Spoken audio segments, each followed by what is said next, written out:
अस्सलाम वालेकुम, welcome to my channel. आज जो हम क्वेश्चन सॉल्व करने जा रहे हैं वो बहुत इम्पोर्टेंट क्वेश्चन है इस एक्सरसाइज 1.1 का। ये इस एक्सरसाइज का लास्ट क्वेश्चन है। तो क्वेश्चन में क्या कह रहा है? क्वेश्चन में कह रहा है solve the following for a B C d if this matrix is equal to this matrix. इसका मतलब ये है कि ये हमें पहले से इक्वल है, इक्वल गिवन दिया गया है। What we have to find, we just find the value of A, B, C, D, which is so simple। देखिए हमारे पास दो मैट्रिक्स जो है वो हम इक्वल साइन कब यूज कर सकते हैं? जब तक हमारे पास ये प्रॉपर्टी सेटिस्फाइड ना करे, मीन्स के order of the matrix must be equal and then second property then there correspondings. आज जो है हमें ये ज्ञान है कि इसका ऑर्डर सेम है। Then second we will check that their corresponding element should be equal or not. So for that we take that A plus B, first element of the first matrix, which is equal to first element of the second matrix, which is -1।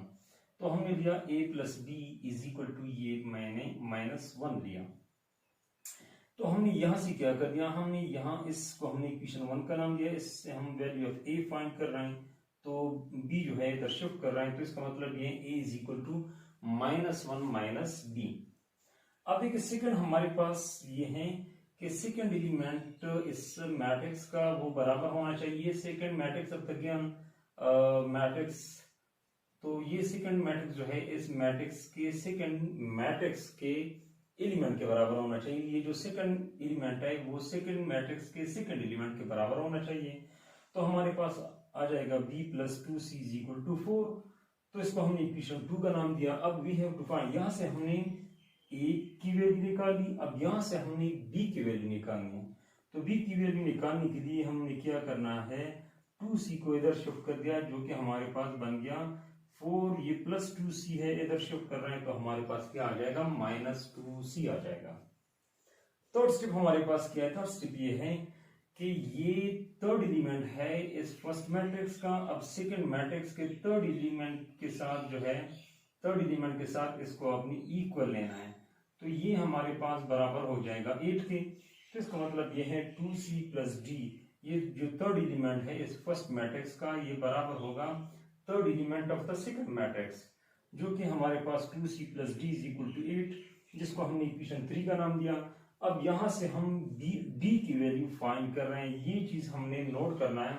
ये हमारे पास सबसे simplest easiest method है जिसके जरिए ये हम value easily find कर सकते हैं। तो यहां से हम d की वैल्यू निकालते हैं, d is equal to 8 minus 2c।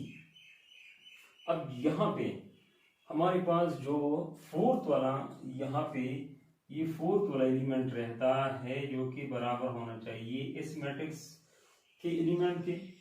तो वो मैंने लिया 2a minus d is equal to 0। लेकिन यहाँ पे पॉइंट है कि हमने a की वैल्यू निकालनी है, तो वो तो ऑलरेडी पहले से हम निकाल चुके हैं। अगर d की वैल्यू निकालनी है वो भी यहाँ से हम पहले से निकाल चुके हैं। तो इसका मतलब ये है यहाँ पे हम ना a की वैल्यू निकाल सकते हैं क्योंकि पहले से गिवन है, d की वैल्यू पहले से गिवन है। तो यहाँ पे हम लिखते हैं put value of a and b। तो यहाँ पे ये जो हमारे पास a एंड d है, यहाँ पे हमने बेसिकली a और d के वैल्यू जस्ट यहाँ पे पुट अप करनी है। तो 2 इंटू a की जगह हमारे पास -1 माइनस b है, एंड d की जगह हमारे पास 8 माइनस 2c है, जिसको हम पुट कर रहे हैं। तो हमारे पास इक्वल आ जाएगा किस चीज के, 0 के। तो 2 इंटू मल्टीप्लाइड बाई -1 से -2 आएगा। इसके बाद 2 मल्टीप्लाइड बाई -b से -2b, ये माइनस मल्टीप्लाई कर ले, -8 minus minus plus 2c is equal to 0। अब देखिए यहाँ पे हमारे पास -2b भी है और यहाँ पे 2c है। ये मैंने लिख लिया -2b प्लस 2c, -2 और -8 को मैंने आपस में ऐड किया, जो कि हमारे पास -10 के बराबर है, विच इज इक्वल टू 0 के। तो हमने इक्वेशन बनाना था जिस की वजह से हमने -10 को शिफ्ट किया कहाँ पे, right side of the given equation के। तो यहाँ पे हमने -2b plus 2c is equal to 10, इसको हमने इक्वेशन 4 का नाम दिया। अब यहाँ पे देखें इस इक्वेशन में अगर 4 इक्वेशन में हम चेक कर ले तो हमारे पास बी और सी दोनों इन्वॉल्व हैं।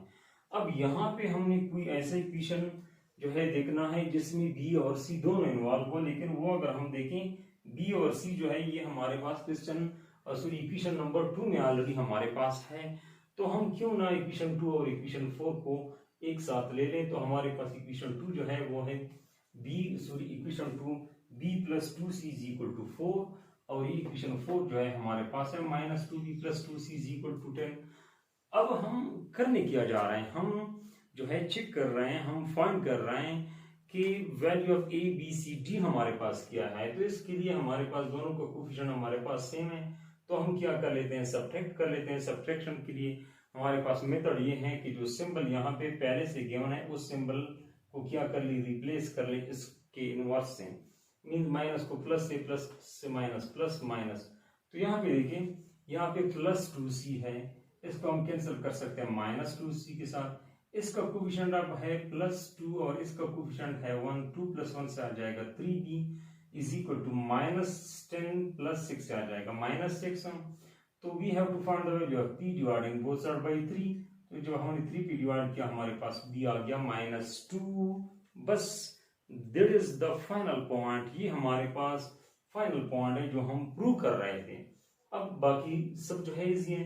अब वो जब b की वैल्यू हमने फाइंड कर दी तो अब हमने a की वैल्यू फाइंड करनी है, तो इसके लिए हम क्या कर लेते हैं, put value of b in the value of a। अब वैल्यू ऑफ b जो है वो हम पुट कर लेते हैं इस वैल्यू ऑफ a में, क्योंकि हमने a b c d सब वैल्यू जो है उसको फाइंड आउट करना है। तो उसके लिए हमारे पास वैल्यू ऑफ a है, a is equal to minus 1 minus b। तो क्या होना चाहिए, माइनस 1 माइनस b की वैल्यू यहाँ पे होना चाहिए माइनस 2। तो माइनस 1 माइनस माइनस प्लस आ जाएगा, plus 2 is equal to a is equal to 1, जो कि हमारे पास सेकंड वैल्यू भी हमने फाइंड आउट की, a is equal to plus 1 आ गया। अब हमने वैल्यू जो है और फाइंड करना है, एक b हमारे पास आ गया, एक a आ गया। अब हमने नेक्स्ट c एंड d को फाइंड करना है, तो इसके लिए हम ले रहे हैं also put value of b in equation 2। तो इक्वेशन 2 तो हम ले चुके हैं, वो हमारे पास ये है b plus 2c is equal to 4, वो हमने लिया। अब हमारे पास b की वैल्यू हमारे पास यहाँ पे है माइनस 2, तो plus 2c is equal to plus 4। अब यहाँ से जब माइनस 2 को इधर शिफ्ट कर रहे हैं तो ये माइनस 2 बन जाएगा प्लस 2 में, तो 2c is equal to 4 plus 2 आ जाएगा। तो 2c is equal to 4 plus 2 से आ जाएगा 6, dividing both side by 2 we will get c is equal to 3। अब देखिए हमने a b c तो फाइंड किया, अब next we have to find the value of d, क्योंकि यहाँ पे क्वेश्चन में कहा गया है कि a b c d 4 variable की वैल्यू फाइंड करें। तो इसके लिए हम क्या कर लेते हैं, for finding value d put value of c n। तो कह रहे हैं कि d की वैल्यू जो फाइंड कर लेते हैं, तो इसके लिए हमारे पास एक वैल्यू है d की, d is equal to 8 minus 2c। इस इक्वेशन को हम ले रहे हैं, तो हम यही कह रहे हैं कि अगर c की वैल्यू हम इस इक्वेशन में पुट कर लें जो कि हमारे पास 3 के बराबर है, तो 8 माइनस 2 इंटू 3, 2 मल्टीप्लाइड बाई 3 से 6 आएगा, 8 माइनस 6 से हमारे पास क्या आएगा 2। ये क्वेश्चन जो है ये हमारे पास इसके अलावा, क्योंकि अक्सर बच्चे पूछते हैं कि क्या हम इसके अलावा भी कोई टर्म जिस तरह ए बी यहाँ से हम सी निकाल सकते हैं, यस सी निकाल सकते हैं, लेकिन मसला क्या होगा कि यहाँ पे आपके साथ मल्टी इक्वेशन इससे जो है ज्यादा आएंगे, 1 2 3, यहाँ पे 3 इक्वेशन मैक्सिमम 4, तो 4 इक्वेशन के जरिए हम जो है A B C D value सारे हम फाइंड कर सकते हैं। But we have to find the value of any variable. तो यहाँ पे अगर हम एक ही वेरिएबल भी फाइंड कर ले तब हम फाइंड कर सकते हैं, लेकिन अगर इस मेथड के अलावा किसी और मेथड पे हम करना चाहें, मींस यहाँ से सी की वैल्यू निकालना चाहें फिर डी की, हम कर सकते हैं, लेकिन हमारे लिए क्वेश्चन जो है वो थोड़ा लेंथी होगा। तो क्वेश्चन जो है उससे लेंथी से बचने के लिए, क्योंकि हम जो चाहते हैं कि हमारे स्टूडेंट के लिए हम जो है सबसे इजी और शॉर्टकट वे जो है वो फाइंड कर लें कि वो कौन सा रास्ता है, वो हमारे पास यही है। अगर हम इसको फॉलो करते हैं तो हमारे पास शॉर्टकट वे है।